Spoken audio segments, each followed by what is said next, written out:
Thank you. Welcome to Look North. Tonight, could the authorities have saved Hamzah Khan, the Bradford boy starved to death by his mother? A serious case review says his death could not have been predicted, but the system let him down. Sadly, Hamzah was invisible to many agencies during that time. There's absolutely no attempt to whitewash. The government says the report isn't good enough and doesn't explain what really happened. The man responsible for children's safety in Bradford is here. We'll speak to him in a moment. Also tonight, how many more cases like Hamzah might there be? Figures obtained by Look North suggest 24,000 children are now being neglected in Yorkshire. We have a special report. An unplanned knockout. The cameraman who came to rugby league legend Rob Burrows' rescue when he was floored in the World Cup. And blinking, you could miss it. The search begins to see if the pine marten has returned to the North York moors. Well, there's been more glorious sunshine today. This is the River Derwent in Stamford Bridge to the east of York. What's tomorrow looking like? Join me later to find out.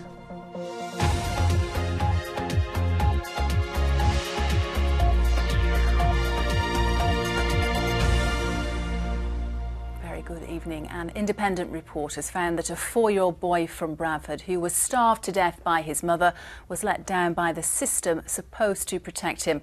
However, it also says Hamzah Khan's death could not have been predicted. The government is not impressed. It says the report fails to explain what happened. Lotta, here's what we know for sure about Hamzah. He was born in 2005, but from 2 weeks old, his medical records have been described as a blank page. Health visitors were repeatedly turned away. He never saw a GP. His mother, Amanda Hutton, was a victim of domestic violence, and police were called 8 times between 2005 and 2009 to disturbances. She was also the subject of 3 separate case conferences to discuss the risks she faced.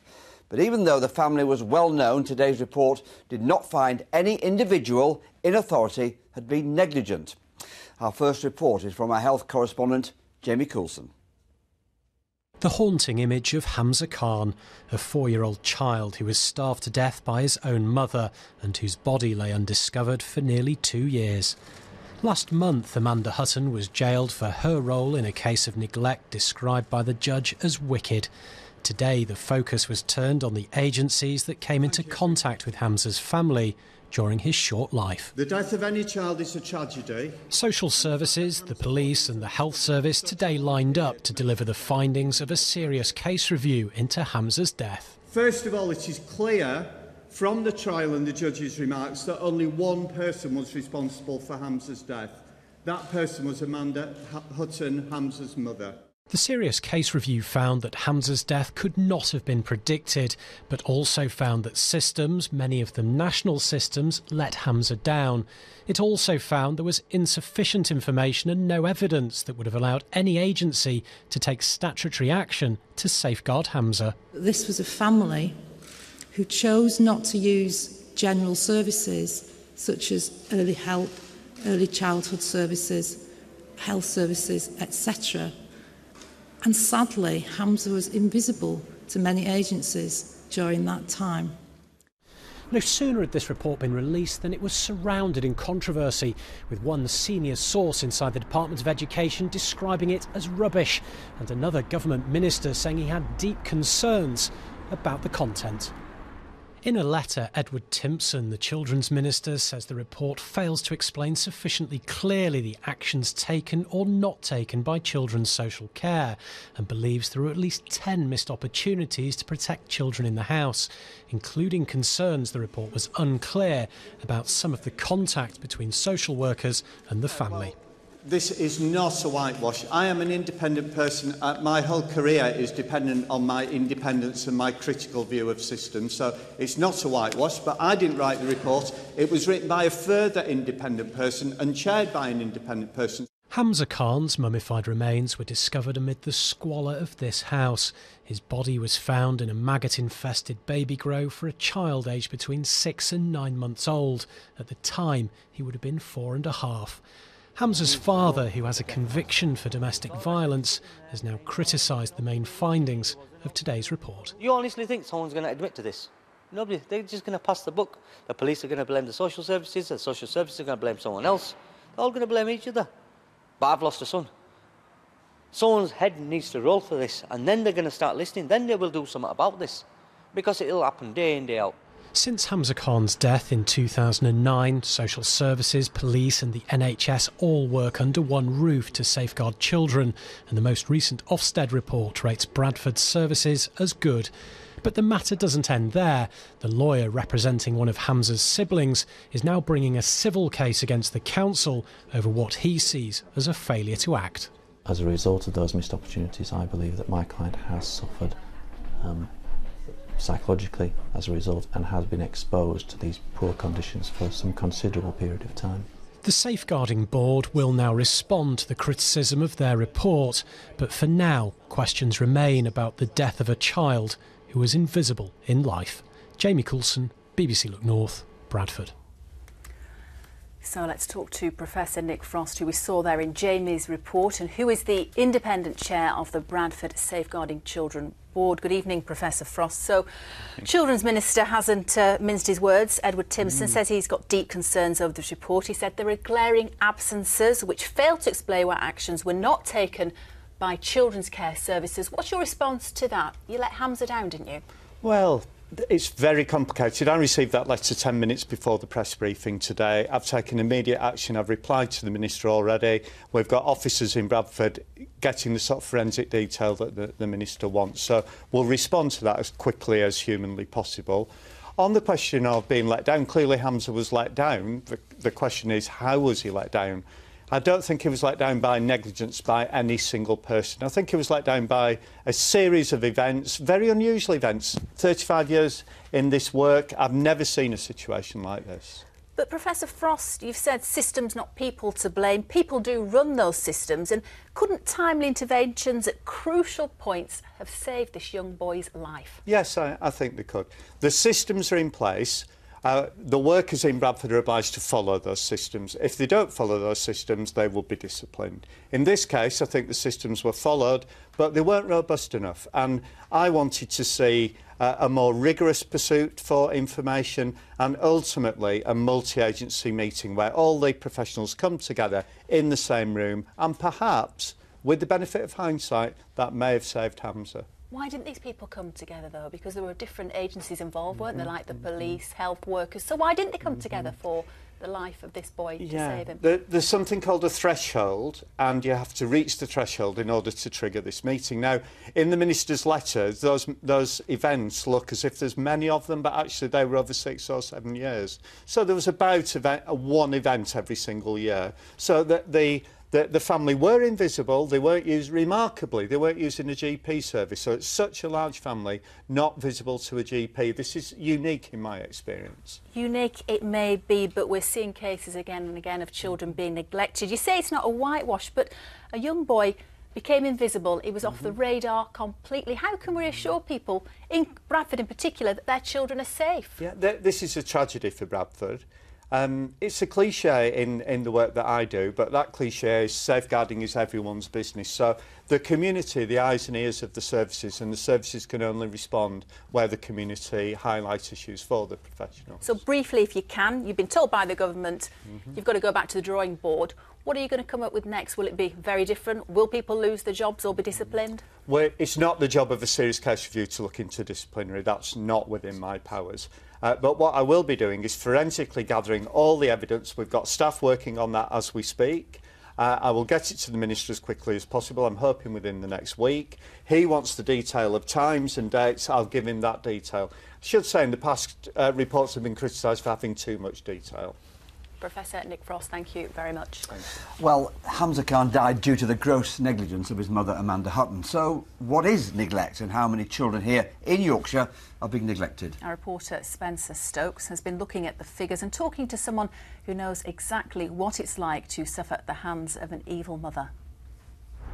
Every year in Yorkshire, thousands of children are classed as being in need because they've suffered from or are at risk of neglect. According to the NSPCC, neglect is a failure to provide for a child's physical or emotional needs to an extent that it affects their development. We've been speaking to a victim of child neglect who, for the first time, has agreed to share his story.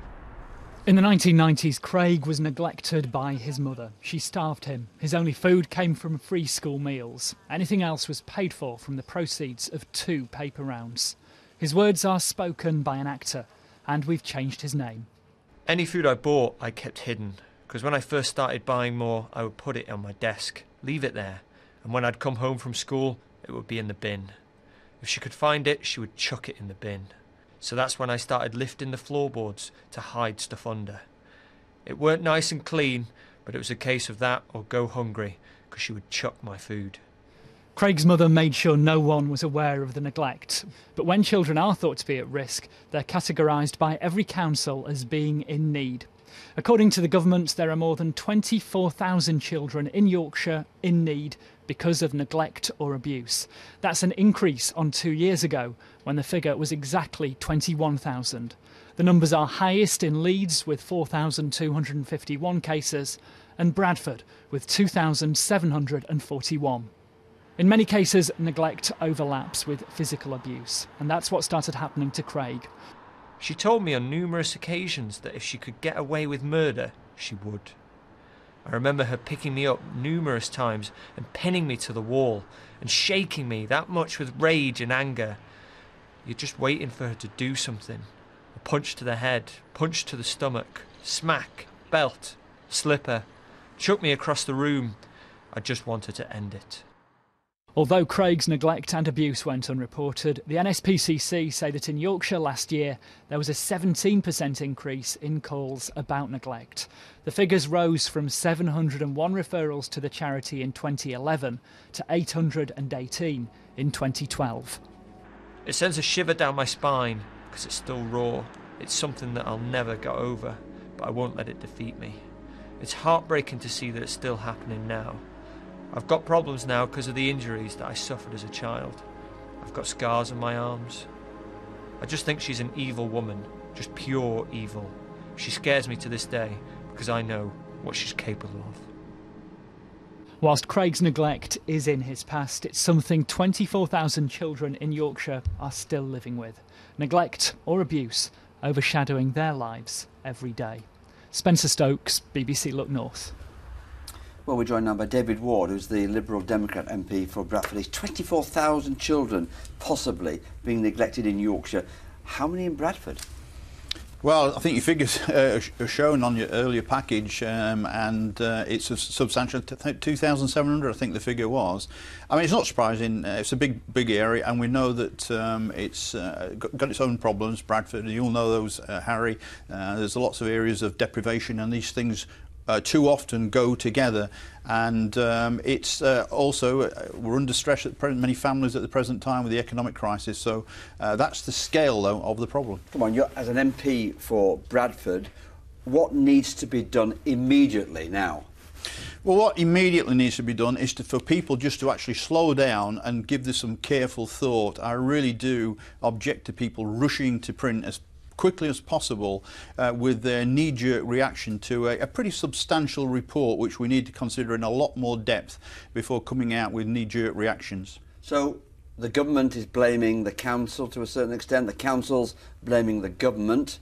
Who is to blame? Well, I don't think the council's blaming the government so much, but it is a bit of a bashing Bradford week. Michael Gove this week had a go at Bradford schools. He also had a go at social workers at a conference, so there's a culture within the department. It may be very popular with his, but this is too big an issue to be a political one. It's a serious issue that needs to be dealt with, and I am somewhat disappointed with the rapid response from the Minister when more of a cool, a calm response was called for. And yet you've heard some of the criticisms there, that the report, the serious report, has been a whitewash. You can't just sit back and take it all in. You've got to do something quickly. That's what people are demanding. Well, what you've got to remember, Harry, is that this poor lad died nearly 4 years ago, and there have, because of other tragedies, been a number of serious case reviews which have been absorbed by the profession, and improvements have been made. The interesting thing will be to look at could this have happened now? We know that there have been substantial changes that have taken place in the last 3 or 4 years. unfortunately due to tragedies, and those changes will have improved the system. The big question is, have they been enough, or do we still need to do more? It's a story that I'm sure we will come back to. David Ward, thank you very much indeed for joining us. Reminder, by the way, that if you want to know more, then you can go online to the BBC's website. That's bbc.co.uk/West Yorkshire, and find links to the full serious case review.